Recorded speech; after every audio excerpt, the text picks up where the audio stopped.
मैं सच में दिल से मानता हूं कि इस्लाम पश्चिम में सफल नहीं होगा। ये किसी भी देश पर कब्जा नहीं कर पाएगा और यूनाइटेड किंगडम इस्लाम के अधीन नहीं होगा। हालांकि रास्ता थोड़ा कठिन होगा और यूनाइटेड किंगडम खुद को इस्लाम से मुक्त करते समय अपनी कुछ पहचान खो देगा। और मैं ये सिर्फ इसलिए नहीं कह रहा हूं क्योंकि मैं ऐसा मानना चाहता हूं। इसे देखिए, ये एक पुराना लेख है, शायद पिछले साल का, 2025 जुलाई का। आधी जनता सोचती है कि इस्लाम ब्रिटिश मूल्यों के अनुकूल नहीं है। एक सर्वे में पाया गया कि 10 में से 4 लोगों को लगता है मुस्लिम प्रवासी यूके पर नकारात्मक असर डालते हैं। ये सर्वे टेलीग्राफ ने पिछले साल किया था। और अब एक और सर्वे आया है। असल में इसमें एक और बात छिपी है, मुझे वो भी पढ़ने दीजिए। सिर्फ 24% वयस्कों ने कहा कि उन्हें लगता है कि मुस्लिम प्रवासी यूके में सकारात्मक योगदान देते हैं। मुझे नहीं लगता कि कोई भी सर्वे ऐसा हो सकता है जो इस्लाम या मुसलमानों को सकारात्मक रूप में दिखाए। और वैसे ये सिर्फ यूके की बात नहीं है।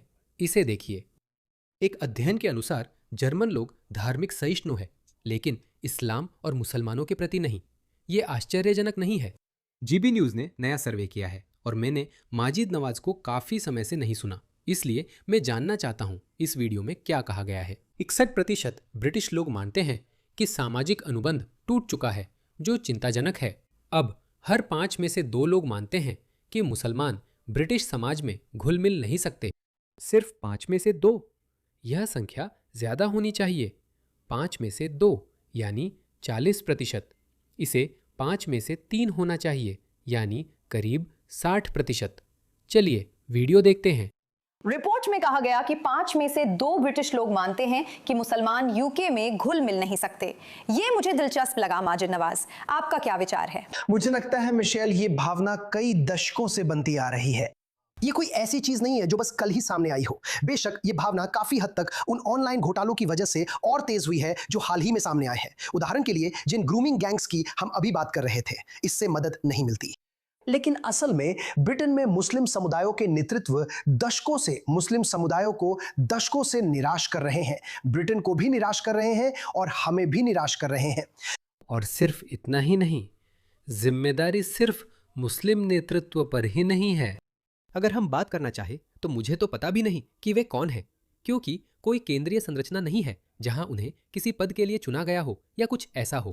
आम मुसलमान कहाँ हैं, उनका क्या? माजिद नवाज ने कोशिश की थी, असफल रहे और फिर से धार्मिक हो गए। अब उनके बारे में मुझे जानकारी नहीं है।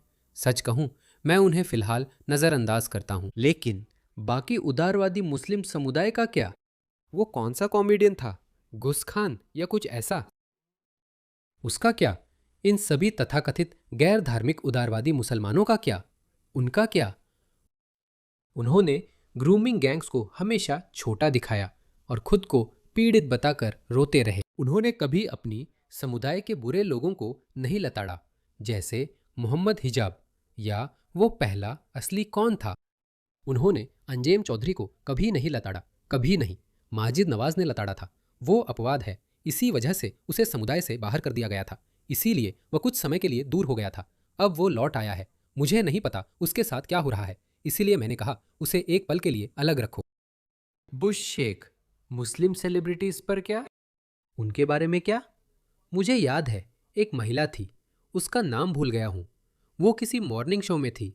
उसे सच में बहुत शर्मिंदगी उठानी पड़ी थी। वो टॉमी रॉबिन्सन पर तंज कस रही थी।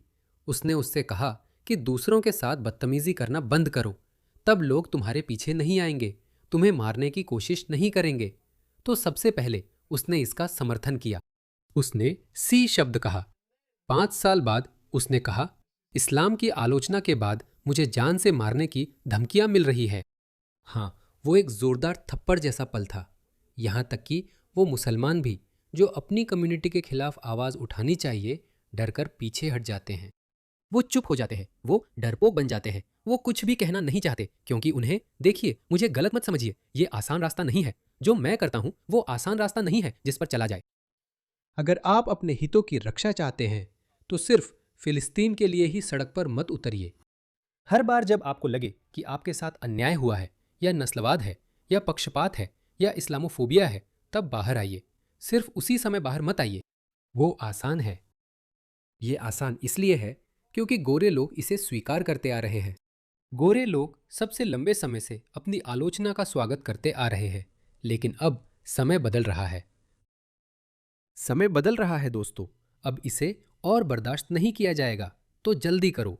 और अब किए का फल सामने आ रहा है। माफ करना, माजिद नमाज। ये सिर्फ मुस्लिम नेतृत्व की बात नहीं है, खुद मुसलमानों की भी बात है। बस कई मुद्दे हैं जिनमें सबसे अहम है जिहादी आतंकवाद। बहुत सारे सालों तक जब आतंक के खिलाफ युद्ध चल रहा था, तो जिन बहानों और गोलमोल बातों की हमें यौन शोषण करने वाले गिरोहों के कांड में आदत हो गई थी, वही बहाने और बहकावे जिहादी आतंकवाद पर भी लागू किए जाते थे।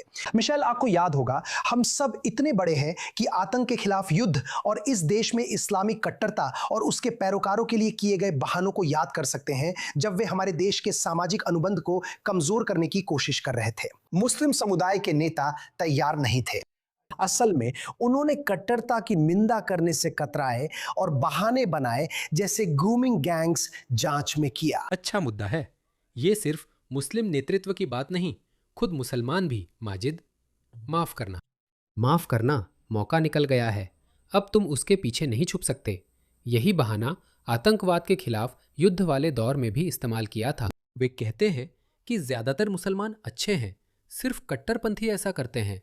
असल में उन्होंने उन्हें गलत नहीं ठहराया था, लेकिन ये मुस्लिम नेतृत्व की जिम्मेदारी है कि वो उन्हें गलत ठहराए। और उन्होंने कभी कभी ऐसा सिर्फ तब किया जब उन पर बहुत दबाव पड़ा। बहुत कम लोगों ने ही ऐसा किया, ज्यादातर ने नहीं। मैं आपको कुछ दिखाता हूं। ये हाल ही में हुआ है ना? इन दो मुस्लिम नर्सों को याद करें जिन्होंने कहा था कि हमारे पास यहूदी आए तो हम मार देते हैं। 80 प्रमुख मुस्लिम समूहों और नेताओं ने खुले पत्र पर हस्ताक्षर कर सिडनी नर्सों के वीडियो पर प्रतिक्रिया को चयनात्मक आक्रोश बताया और समर्थन जताया।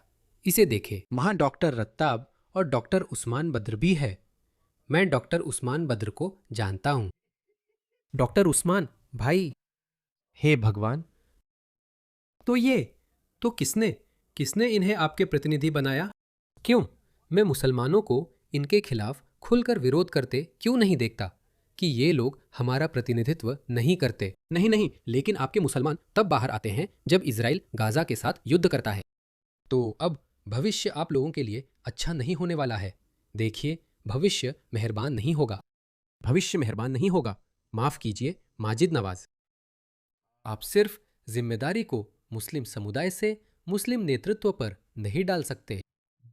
और मैं उनके प्रति बेहद बेहद आलोचनात्मक हूं, क्योंकि मुझे लगता है कि उन्होंने देश को निराश किया है और मुसलमानों को भी निराश किया है। नतीजा यह है कि सर्वेक्षणों में अब ब्रिटेन के लोग संदेह करते हैं कि मुसलमान समाज में घुल मिल नहीं सकते। मैं 11 सितंबर को यानी 9/11 की बरसी पर विंस्टन मार्शल शो द्वारा आयोजित बहस में भाग ले रहा हूं, जो लंदन के वेस्टमिंस्टर के इमैनुअल सेंटर में होगी।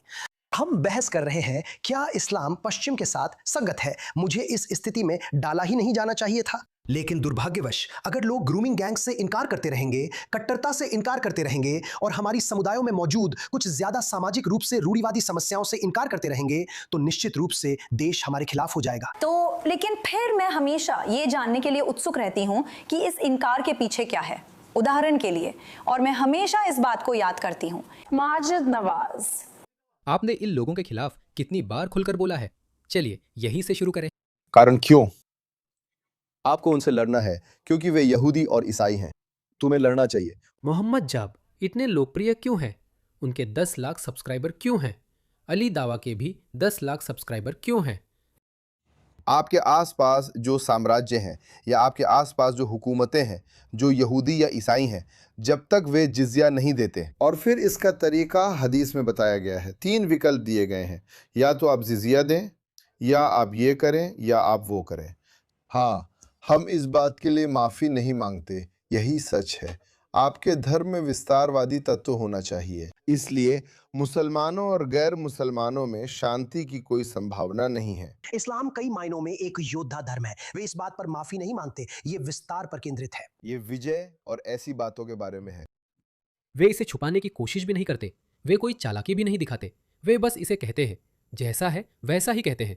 वे यही कहते आ रहे हैं, वे सालों दशकों से यही दोहराते आ रहे हैं। या कहें कि इस्लाम यहाँ बना रहने वाला है। आप जानते हैं, कई अलग अलग धर्मों के साथ सह अस्तित्व के लिए है, और हम सब बस एक दूसरे का हाथ पकड़ सकते हैं और दोस्त बन सकते हैं। ये धर्म प्रभुत्व जमाने के लिए भेजा गया है, हर दूसरे धर्म को मिटाने के लिए, हर दूसरे धर्म को खत्म करने के लिए, ताकि लोग हर धर्म को छोड़ दें और इस्लाम को स्वीकार करें। सिर्फ 5 में से 2 ही सोचते हैं कि इस्लाम और मुसलमान समाज में घुल मिल नहीं सकते।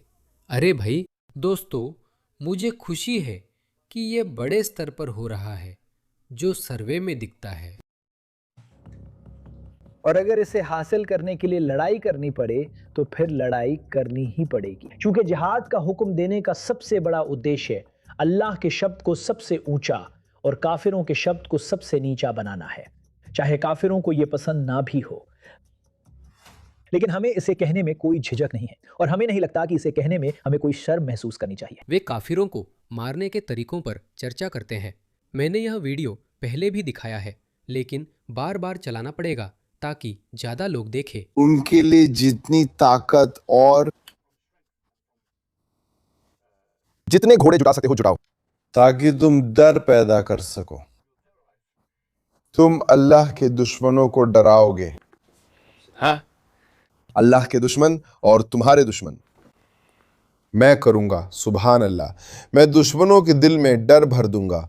सो उल्की फी कुलूबिल्लज़ीना काफिरू रुहबा रुहबा फज़्ज़रबू फ़ौक़ल अअनक, उनकी गर्दनों के ऊपर मारो। तुम्हें बता रहा है कि उसे कैसे माना है। खुल्लम खुल्ल, और उनकी हर एक उंगली काट दो। उंगलियां काट दो, यातना दो। उंगली ही क्यों? क्योंकि वे लड़ नहीं सकते। आपने उन्हें समझदारी से अक्षम किया। आपने हाथ काट दिया। बोह नहीं, अरे छोड़ो भी। खत्म। अल्लाह आपको लड़ने का तरीका बता रहे हैं। सुभान अल्लाह, ध्यान दे, तो वो आपको चालें भी सिखा रहे हैं। जैगर जैसी चालें। और सबसे जरूरी चाल, फदरिबू मिनहुम फौक़हू, ए कुल बनान फदरिबू फ़ौक़ल आनाक, एक ही बार में खत्म कर दो।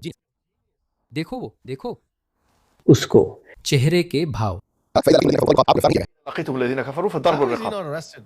सुल्तान मोहम्मद, अगर आप उन लोगों को देखते हैं जो फदलुर रकाब है, तो ये बार बार आता है, या तो गर्दन पे वार करो या गर्दन के ऊपर वार करो, जिसे कुछ लोग अर्रास कहते हैं। ठीक यही है जो उस आदमी ने बेलफास्ट में करने की कोशिश की थी। ठीक यही है जो उस आदमी ने ली रिग्बी के साथ किया था। मेरा मतलब है, ओसामा बिन लादेन अपनी समुद्री कब्र में करवटें बदल रहा होगा, क्योंकि वह सोच रहा होगा, सच में क्या मैं ये बात खुलकर कह सकता हूँ?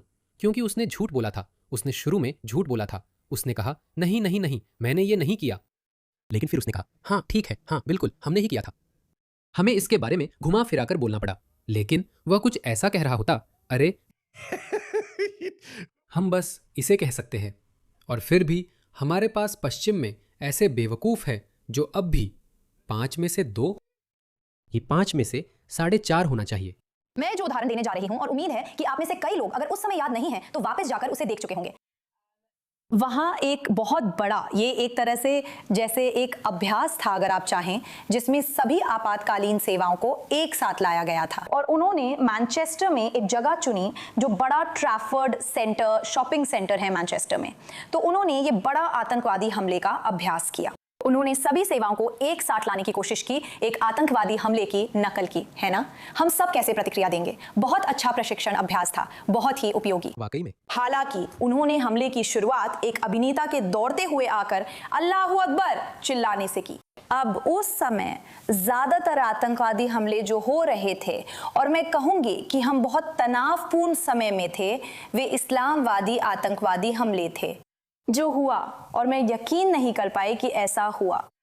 विभिन्न मुस्लिम समुदाय के नेता, मुस्लिम समूह और बाकी सभी लोग बाहर आए और शिकायत की। आपका क्या मतलब है? ये अल्लाहू अकबर से शुरू हुआ, बिना भीतर झांके या रुके। हाँ, हमें हालेलुया कहना चाहिए था, क्योंकि ज्यादातर आतंकवादी हमलों से पहले यही आवाज सुनाई देती है। हमें कहना चाहिए जय कृष्ण, जय राम, क्योंकि यही हम सुनते हैं जब हमारे अंग उड़ने लगते हैं। ये सभी इस्लामिक आतंकवादी हमले जो पूरी दुनिया में हो रहे हैं, सिर्फ यहाँ नहीं पूरी दुनिया में कई मामलों में लोग दौड़ते हुए अल्लाहू अकबर चिल्लाते हैं, बैकपैक या कुछ और फोड़ते हैं।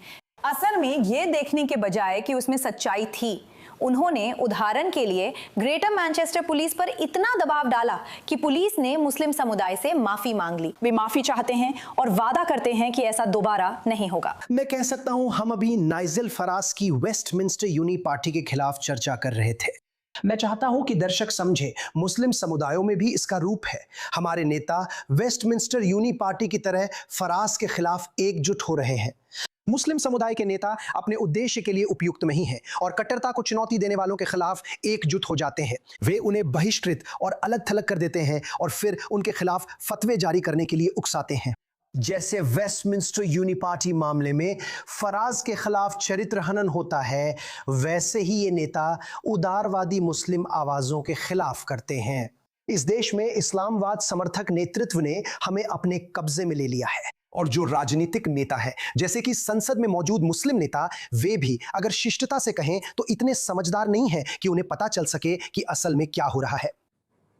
लेकिन मुझे नहीं लगता कि ये समझ की कमी का मामला है। मुझे नहीं लगता कि लोग इतने समझदार नहीं हैं। मुझे लगता है कि बात इससे कहीं आगे की है। खैर, उनमें से कई लोग मिली भगत करने वाले हैं। दिलचस्प, मैं तो भूल ही गई थी कि आप पास बैठे हैं। चिंता मत कीजिए, लेकिन मुझे लगता है ये बहुत बुनियादी स्थिति है। मैंने हाल ही में एक तथाकथित समुदाय नेता को सोशल मीडिया पर बयान जारी करते हुए देखा, जिसमें उन्होंने मुसलमानों, सभी मुसलमानों, ब्रिटिश मुसलमानों से कहा कि उन्हें आत्मरक्षा सीखनी चाहिए। उन्हें इसकी जरूरत है। सभी मस्जिदों को आत्मरक्षा की ये सारी बातें सिखानी चाहिए और आपको बाहर निकलना चाहिए, आपको बाहर जाना चाहिए, आपको लड़ाई के लिए तैयार रहना चाहिए और ये सब कुछ। और मैंने सोचा, आप अपने अंदर क्यों नहीं झांक रहे हैं और खुद से ये सवाल क्यों नहीं कर रहे हैं कि अगर इस्लाम को लेकर कोई संदेह है या जो भी है, आखिर चल क्या रहा है? क्या उस समुदाय के भीतर कुछ ऐसा है जो लोगों में यह भावना जगा सकता है? हाँ बिल्कुल, आंकड़ों के हिसाब से, जैसा मैंने पहले भी कहा, लोग कहते हैं कि इस देश में ज्यादातर बाल यौन अपराधी गोरे हैं और हमारी बात भी यही है। यहाँ गोरे लोगों की संख्या ज्यादा है, हाँ, क्योंकि फिलहाल यहाँ गोरे लोगों की आबादी सबसे ज्यादा है और मुझे नहीं लगता कि ये बहुत ज्यादा समय तक ऐसा ही रहेगा। पाकिस्तानी मुस्लिम पुरुषों की संख्या जो मेरे जैसे है अपेक्षा से ज्यादा है। मेरे अपने समुदाय के लोग इन नाबालिगों को बहला फुसला कर शोषण करने वाले गिरोहों में शामिल है और हमारे पास ये है। आप जानते हैं क्या? मुझे नहीं पता माजिद नवाज के साथ अब क्या चल रहा है। वो बहुत अच्छा बोलते हैं, मुझे वो हमेशा पसंद आए हैं, लेकिन मैं जानता हूँ कि मैंने उन पर पूरी तरह भरोसा नहीं किया है। और माफ़ करना माजिद, अगर आप ये वीडियो देखें, मैं बस ये समझ नहीं पा रहा हूँ कि आप इस समुदाय के साथ जुड़े रहने पर इतना जोर क्यों दे रहे हैं। मुझे पता है कि आपने बहुत कुछ झेला है, आपने बहुत कुछ अनुभव किया है। मुझे नहीं पता, कुछ तो ठीक नहीं लगता, लेकिन वह अपनी समुदाय की गलतियों को उजागर करने से नहीं डरते। इसमें वे अलग हैं, यह मानना पड़ेगा। इसे देखो, हर दिन ऐसी वीडियो और खबरें आती है। फिर किसी कैदी को हमारे लोगों पर यौन हमले का दोषी ठहराया गया। ब्रिटिश सेना के पूर्व अनुवादक अफगानिस्तान से स्कॉटलैंड आकर टैक्सी ड्राइवर बने। वह तालिबान के खिलाफ हमारा सहयोगी था, इसलिए उसे और उसके परिवार को निकालकर हमने कर्ज चुकाया। और अंदाजा लगाइए, क्या अच्छे लोग भी अच्छे नहीं होते? अच्छे लोग भी अच्छे नहीं होते। अपनी टैक्सी में एक किशोर यात्री के साथ बलात्कार किया। उसने 13 नवंबर 2021 को एडिनबर्ग में रात को बाहर घूमकर लौट रही 19 साल की एक छात्रा को लेने के बाद उसे निशाना बनाया। महिला को घर न छोड़कर नबील ज़ादा उसे जोप्पा के सुनसान इलाके में ले गया, वाहन में फंसा लिया, मोबाइल फ़ोन छीन लिया और हमला किया। ये खत्म होने वाला नहीं है दोस्तों। अंत में उनके लिए अच्छा नहीं होगा, मुझे पक्का पता है।